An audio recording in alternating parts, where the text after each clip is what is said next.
స్వప్నత అత్త నన్ను ఊరు అతను మా ఇంటికి వెళ్ళి చూడు అత్త కొంచెం. సరే అత్త.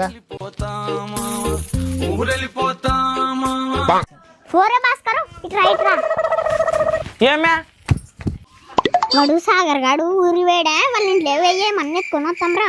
పదంపమే. 5 minutes later.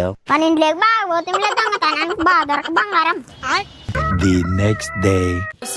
సుప్రజా రామ పూర్వ సంధ్యా. ఏమప్ప సాగర్ ఏమి అత్త మా ఇంట్లో దొంగతనం చేశారు అత్త. 2 తల బంగారం ఏది? మా ఎమ్మె కదనే బాగానే లేకుండా సాగరు పిల్లగానికి బేదలు పెట్టుకుని హాస్పిటల్ పోయి ఇప్పుడు వస్తుంది. అవ్వతనమ్మ ఎవరు తీసుకున్నారు? అయినా ఏం భయపడంలే. మా ఇంట్లో సీసీ కెమెరాలు పెట్టించిన అవి తీసుకుని పోయి పోలీస్ స్టేషన్లో ఇస్తాను. వాళ్ళే చెప్తారు ఇంకా.